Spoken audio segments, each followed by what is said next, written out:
ये अनुराग वाणी है कि सभी मेरे बड़े साथियों को जो उम्र में मेरे से बड़े हैं उन सभी को मेरा सादर नमस्कार। जो मेरी हम उम्र साथी हैं उनको मेरा प्यार भरा नमस्कार, और जो मेरे से छोटे हैं उनको मेरा हार्दिक स्नेह। साथियों, इस समय मैं एक ऐसे शहर में आया हुआ हूँ जो कि एक मेरे पसंदीदा शहरों में से एक शहर है जिसका नाम है चेन्नई। मैं इस समय चेन्नई में हूँ और इस चेन्नई में आने के बाद अभी मैं इस सड़क पर, जहाँ सड़क के किनारे खड़ा हूँ, उस सड़क का नाम है पेरंगुडी के पास ये रोड है। और पेरंगुडी से आगे ये अगर राइट साइड में देखेंगे आप तो ये सीधी सड़क जो है दोस्तों, ये जाती है महाबलीपुरम के लिए, और इस मेरे लेफ़्ट साइड में अगर आप देखेंगे तो ये रोड सीधी आगे जाने के बाद और कई रोडों से मिलकर ये मदुरई तक चली जाती है। और इस समय जो ये जगह है ये पेरंगुडी है, जो कि तोरईपक्कम के पास में पड़ती है। यहाँ 4-5 साल पहले भी मैं आया था, लेकिन जैसे धीरे धीरे हम छोटे से बड़े हो गए, जैसे बच्चे बड़े हो जाते हैं, बड़े बुज़ुर्ग हो जाते हैं, उसी तरीके से बहुत सी चीज़ें भी बदलती रहती हैं। अभी पहले जब मैं आया था तब यहाँ पर भी मेट्रो का काम नहीं था, लेकिन अब यहाँ पर भी बहुत बड़ी मेट्रो लाइन का इन्होंने रूट बनाया है, जो कि लगभग कौन सी एक जगह है, ताम्बरम, वहाँ से इसको कनेक्ट कर दिया जाएगा और ये काफ़ी लाखों लोगों के लिए एक सुविधा का साधन बन जाएगी। दोस्तों, इसको चेन्नई का नाम दिया गया 1996 के बारे में। 1996 के अंदर पहले इसका नाम मद्रास था और मद्रास के बाद इसको 1996 में चेन्नई कर दिया गया। वैसे ही जैसे कि हर चीज़ के अंदर कहते हैं कि ना, भारतीयता का दर्शन होना चाहिए, क्योंकि मद्रास जो है वो, मद्रास शब्द जो था पूरे तमिलनाडु शहर के लिए बोला जाता था। पूरे अभी जैसे तमिलनाडु है उसके अंदर पहले इसको मद्रास बोला जाता था, मद्रास के अंदर पूरा तमिलनाडु शहर आता था। तो उसी के अंदर इसके चेन्नई नाम का जो अर्थ है दोस्तों, उसका ये था कि जो चेन्नापट्टम माने चेन्ना, वहाँ के राजा जो पहले 1639 में ये शहर की स्थापना हुई एक गांव के रूप में, और वहाँ पुर्तगाली भी थे, अंग्रेज़ भी थे, तो इन्होंने चेन्ना जो वहाँ का राजा था उसके नाम पर इसको रखा। और पट्टनम से मतलब होता है एक तरह का बंदरगाह, क्योंकि यहाँ पर समुद्र है। और आपको बता दूँ, यहाँ पर जो मेरीना बीच, जो इसका समुद्र तट है, ये विश्व के सबसे बड़े शहरी समुद्र तटों में से एक है। दोस्तों, इस शहर की बहुत ही खासियत है। एक तो यहाँ पर आपको छोटे छोटे इस तरीके से मंदिर मिल जाएंगे, और काफ़ी सारे मंदिर हैं यहाँ पर। और दूसरा, ये शहर जो है अपनी सभ्यता, संस्कृति, अपने शास्त्रीय गायन, शास्त्रीय नृत्य के लिए भी ये साउथ बेल्ट हमारी जानी जाती है, उनमें से तमिलनाडु ये है। और चेन्नई के लोग भी अपनी परंपराओं को, अपनी पुराने तरीक़ों को, अपने खान पान को, अपनी भाषा बोली को कभी नहीं छोड़ते, और ना ही इसको छोड़ने के लिए वो तैयार होते हैं, चाहे वो देश में रहें या वो परदेश में रहें। बहुत बड़ा मैसेज देते हैं। वैसे तो हिंदुस्तान के अंदर सभी जितने भी प्रांत हैं हमारे, सभी लोगों ने अपनी विरासत को संभाल के रखा हुआ है, संजो के रखा हुआ है।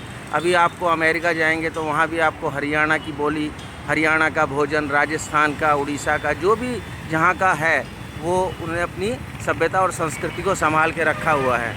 तो यहाँ पर अभी आपको मैं, और दूसरी बात दोस्तों, यहाँ पर भी डीटीसी बस की कनेक्टिविटी है। और शाम को देखता हूँ मैं कि बहुत सी महिलाएं भी जो हैं अपनी सभ्यता संस्कृति को संभालने के चक्कर में अपने फूलों का गजरा ज़रूर अपने बालों में लगाती हैं।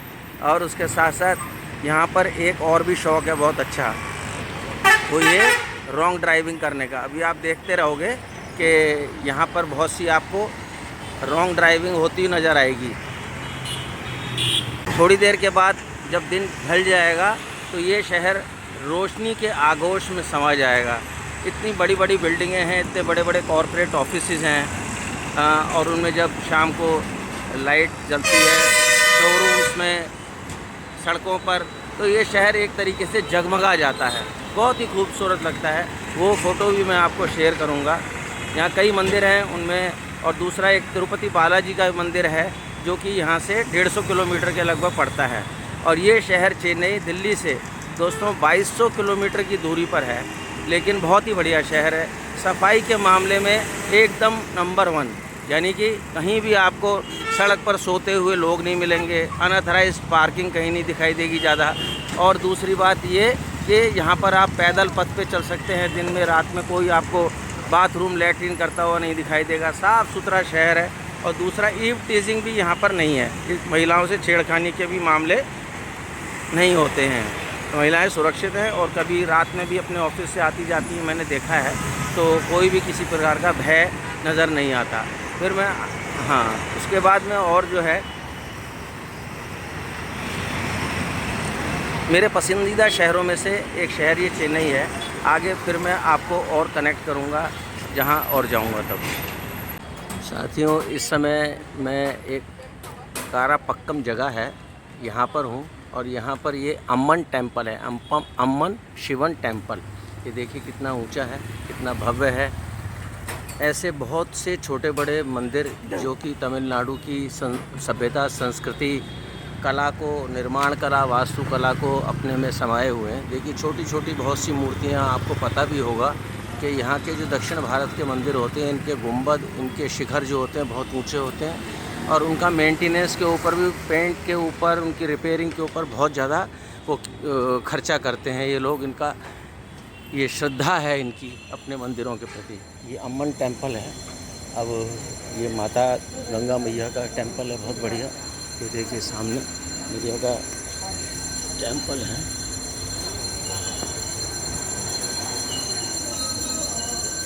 सामने माता रानी विराजित हैं, शेर की सवारी है। ये देखिए, साक्षात दर्शन कीजिए माता रानी के। पुजारी जी भी बैठे हैं, अपना माता की भक्ति में लीन है। दक्षिण भारत के सभी मंदिर बहुत अलंकृत तरीके से बनाए जाते हैं। बहुत ही इनमें अलंकार होता है, बहुत ही खूबसूरती, बहुत ही दिव्य कला होती है। हनुमान जी के दर्शन कीजिए। ऐसे ही ये काले पत्थर से बहुत से मंदिर, मूर्तियाँ बनाई जाती हैं। नवग्रह के दर्शन आपको सामने हो रहे होंगे। ये हैं भगवान हमारे विराजित हैं। और इसी तरीके से देखिए सामने त्रिशूल है।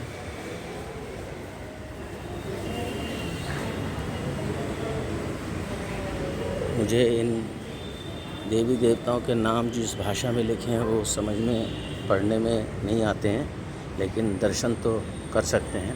ये देखिए,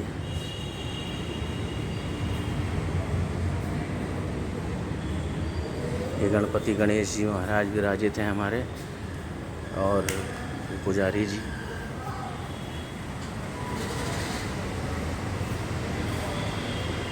देखिए, दर्शन कीजिए। ये हमारे विष्णु भगवान की मूर्ति है। विष्णु भगवान, हाँ हाँ हाँ हाँ हाँ, शंकर भगवान। और ये सुब्रमण्यम स्वामी जो कहा जाता है, कार्तिकेय जी की दर्शन करिए आप लोग। और ये कितनी भव्यता दिव्यता के साथ इस मंदिर को बनाया गया है। ऊपर भी आप देखेंगे ऐसे ही, ये देखिए शेषनाग जी का एक कलाकृति को उकेरा गया है छत पर। बहुत ही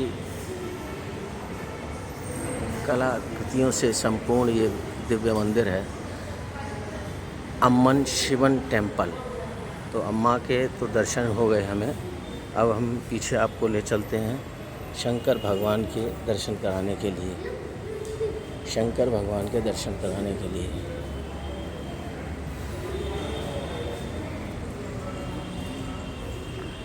ये एक चीज़ और भी है, यहाँ पर ना दिया जलाने के लिए भी एक अलग इस व्यवस्था की गई है कि आप ये नहीं कि मंदिर में जाके कहीं भी दिया जला सकते हैं। दिया जलाने के लिए एक पर्टिकुलर स्पेस है, बहुत ही स्थान निश्चित किया गया है, आप यहीं दिया जलाएंगे। और ये देखिए एक खंभा है,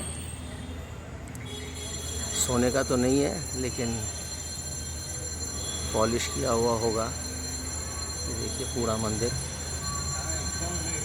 और ये तो हमने पहले अम्मन के दर्शन किए थे और अब हम दर्शन करते हैं शिवन के, भगवान शंकर के। ओम नमः पार्वती पतये, हर हर हर महादेव, महादेव महादेव। महादेव के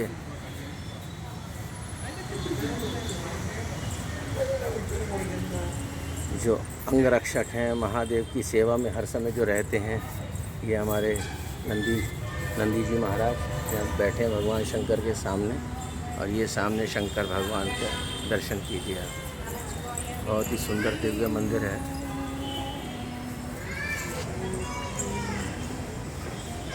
अम्मन शिवन टेम्पल। लोग भक्ति भाव में हैं।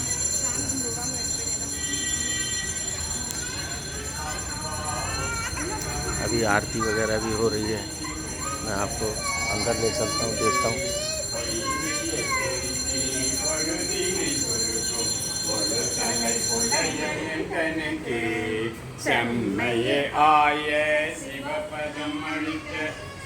पुजारी जी हैं।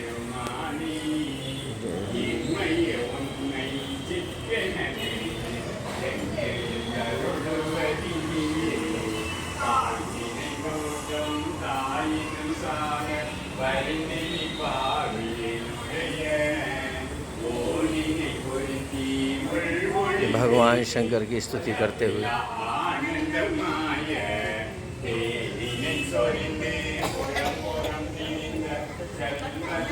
कोई भगदड़ नहीं है। मंदिर में आते हैं, पूरे शांत भाव से बैठकर आराधना करते हैं भगवान की। इसी तरीके का और मंदिर मुझे दिखाई देगा तो उसके लिए उसको भी आपके साथ शेयर करूँगा। हर हर महादेव, महादेव महादेव। साथियों, अम्मन शिवम टेम्पल के पास ही एक ये भगवान श्री राम का और हनुमान जी का मंदिर है। बहुत ही दिव्य। और हनुमान जी के जैसे दर्शन यहाँ हैं वैसे उत्तर भारत में कहीं देखने को नहीं मिलते हैं। यहाँ पर कोई सिंदूर वगैरह भी नहीं है। और मुझे तो एक बार में हनुमान जी पहचानने भी नहीं आए थे। आप भी देखिए ध्यान से। भगवान जी के, हनुमान जी के दर्शन कीजिए। अतुलित बलधाम हेम शैलाभ देहम धनुजवंत शानुम ज्ञानिनाम अग्रगण्यम सकल गुण निधानम वानराणाम अधीशम रघुपति प्रिय भक्तम वात जातम नमामि। बोलो हनुमान जी महाराज की जय। यहाँ पर मंदिरों में धर्म ध्वजा के लिए बहुत ही ऊंचे ऊंचे पिलर से खड़े किए गए हैं, जिन पर किसी विशेष त्योहारों पर धर्म ध्वजा चढ़ाई जाती है और वहाँ पर झंडा बांधा जाता है। जय श्री राम, जय हनुमान जी। इस समय दोस्तों मैं पेरंगुडी के अंदर एक Shri Venkateswara pure vegetarian hotel है, रेस्टोरेंट है, उसमें आया हूँ लंच कर रात में डिनर के लिए। तो ये देखिए यहाँ पर pure vegetarian, pure south Indian food है। और सभी लोग फैमिली के साथ साथ अपना यहाँ आते हैं। और अभी इस होटल का रेनोवेशन हुआ है और इस रेनोवेशन के अंडर में सब लोग यहाँ पर पूरा ट्रेडिशनल टाइप का रेस्टोरेंट है। मैंने बहुत लोगों से यहाँ पूछा है, कहते हैं यहाँ की क्वालिटी बहुत बढ़िया होती है। तो और इसके जो रेट हैं वो भी मैंने देखे हैं, बड़े वाजिब रेट हैं। ये नहीं कि ज़्यादा चलता है तो बहुत ज़्यादा महंगा रेट कर दें। हाँ, तो यहाँ पर इस तरीके से है। और साथ साथ यहाँ पर ना चाय के लोग बहुत शौकीन हैं, चाय पीते हैं। और चाय का ये स्टॉल भी एक बना हुआ है। ये देखिए चाय बनाने का तरीका ये इनका, इस तरीके से चाय बनाते हैं। कितना बढ़िया फर्स्ट क्लास। ये देखिए ये साउथ इंडियन चाय है। इसने इस चाय का मज़ा नहीं लिया, उसने कुछ नहीं लिया। बहुत बढ़िया, वेरी गुड। मित्रों, अब ये शाम हो गई है, उजाला हो गया है, दिन छिप गया है।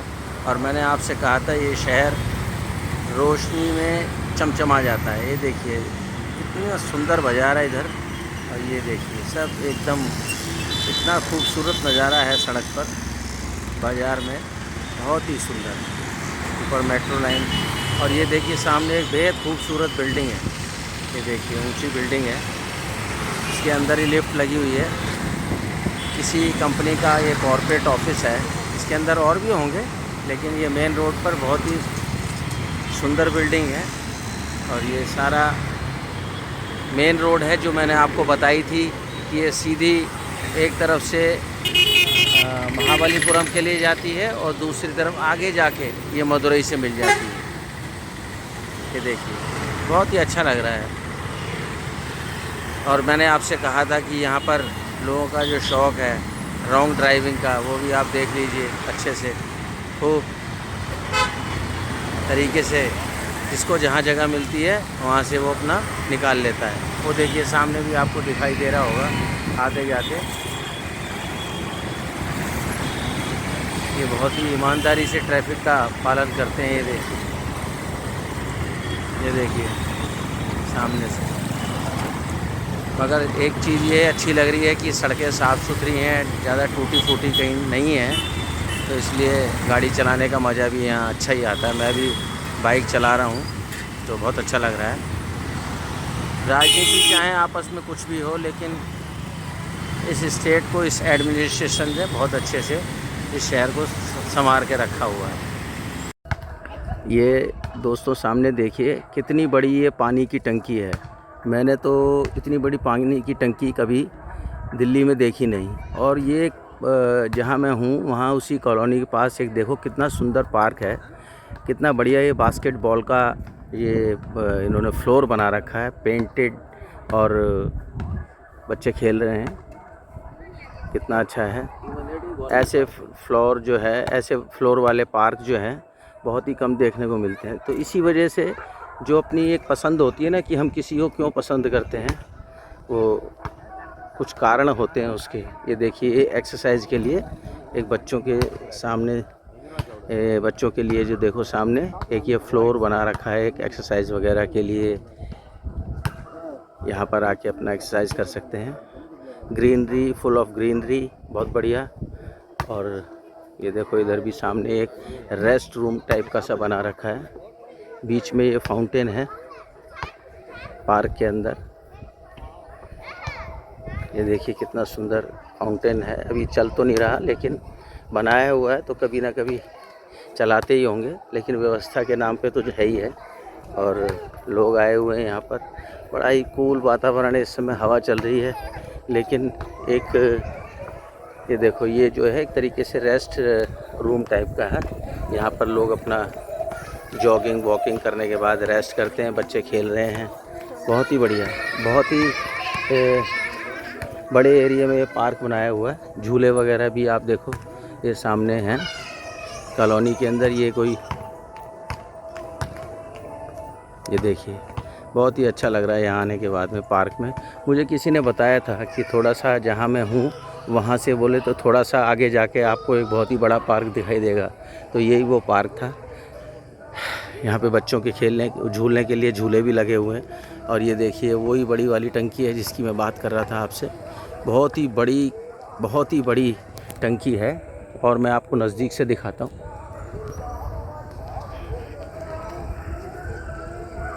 ये देखिए बहुत ही बड़े एरिया में बनी हुई है और बहुत ही ज़्यादा कैपेसिटी की ये होगी भी। इस पार्क को भी एक बार अच्छे से देखिए, कितना सुंदर बड़ा पार्क है।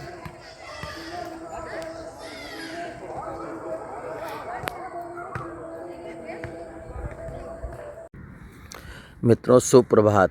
इस समय सुबह का 6 बज रहा है और मैं चेन्नई शहर के उस एरिया में हूँ जिसको कि सनराइज़ एवेन्यू के नाम से जाना जाता है, यानी कि सूर्य उदय जहाँ पर दिखाई देता है। और यहाँ पर बहुत से लोग समुद्र को देखने और सनराइज़ को देखने के लिए आते हैं। तो ये सनराइज़ एवेन्यू वाला इलाका है, बहुत ही सुंदर बना हुआ है। ये सारी कॉलोनी है। और अब मैं आपको लिए चलता हूँ समुद्र तट के किनारे। यहाँ रेत है, इस पे मैं चल रहा हूँ। और ये सामने बादल छाए हुए हैं और वहाँ पर ही हैं हमारे समुद्र देवता। ये देखिए, दर्शन करिए आप भी। मैं आपको और नज़दीक लेके चलूँगा। चलने में रेत में पैर धंस रहा है, इसलिए तेज़ कदम चलना मुश्किल हो रहा है। लेकिन अब मैं काफ़ी नज़दीक आ गया हूँ और आपको लहरें समुद्र की दिखाई भी दे रही होंगी। एक अजीब सा कोलाहल है इन लहरों में, बहुत तेज़ आवाज़ है। हो सकता है कि आपको मेरी आवाज़ ना सुनाई दे इन लहरों के शोर के बीच में। और देखिए बहुत से लोग यहाँ पर इस समय सनराइज़ देखने के लिए ही आए हैं, क्योंकि आज सैटरडे है और सैटरडे की वजह से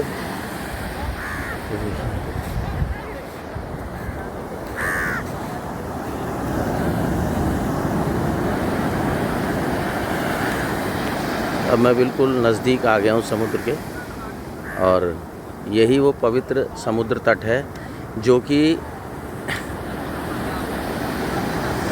जिसके किनारे भगवान राम ने बैठकर समुद्र से रास्ता मांगा था लंका पर चढ़ाई करने के लिए। और 3 दिन तक भगवान ने इसके किनारे बैठकर प्रार्थना की थी और भगवान शंकर की रामेश्वरम जो ज्योतिर्लिंग है उसकी स्थापना भी की थी। और ये वही तट है जिसके बारे में मैंने ये कहा था कि ये विश्व के सबसे बड़े शहरी समुद्र तट में से एक है। अब इसके अंदर ये देखिए कितनी तेज़ लहरें हैं। देखिए सामने आपको दिखाई दे रहा होगा एक छोटी सी नाव समुद्र में दिख रही होगी आपको, और यहाँ पर सूर्य की हल्की हल्की लालिमा भी दिखाई दे रही है, जो ये बताने वाली है कि सूर्यदेव भी अभी दर्शन देने वाले हैं। ये देखिए कितनी तेज़ लहरें हैं, कितनी तेज़ लहरें हैं।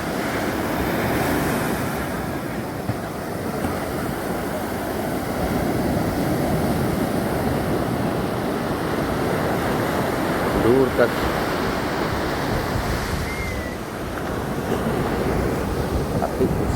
मैं अभी आपको इसको हॉरिजॉन्टल करके दिखाता हूँ तो और बढ़िया सीन नज़र आएगा। ये देखिए इस तरीके से। अभी मैंने यहाँ पर एक हमारे साथी हैं उनसे बात कर रहा हूँ।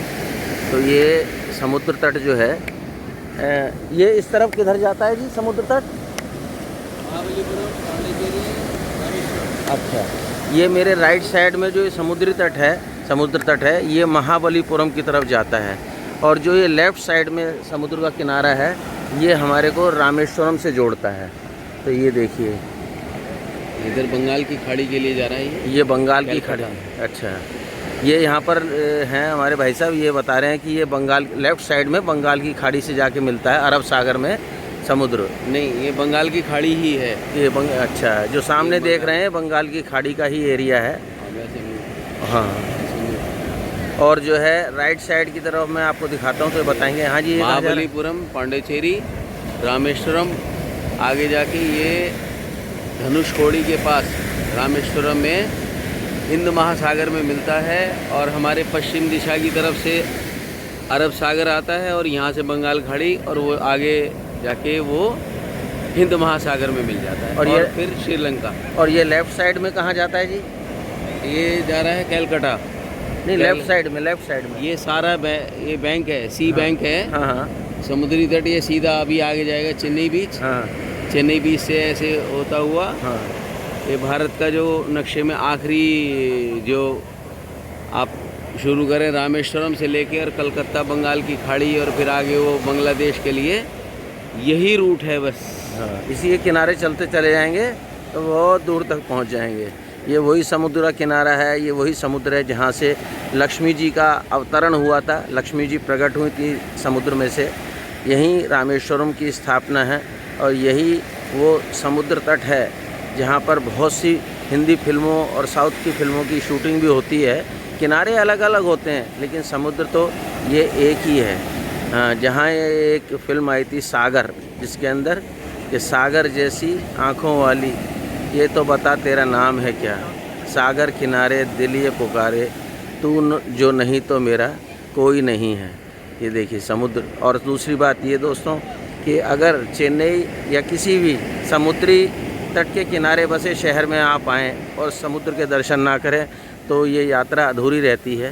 तो ये इस समय सूर्योदय का समय है, हल्की हल्की लालिमा है जैसे ही सूर्योदय होगा उसकी फ़ोटो फिर मैं आपको शेयर करूँगा। एक मैं भाई साहब से रिक्वेस्ट करूँगा, मेरी भी एक फ़ोटो ले लें जरा समुद्र के किनारे की।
सेल्फी लेते हैं, आ जाओ।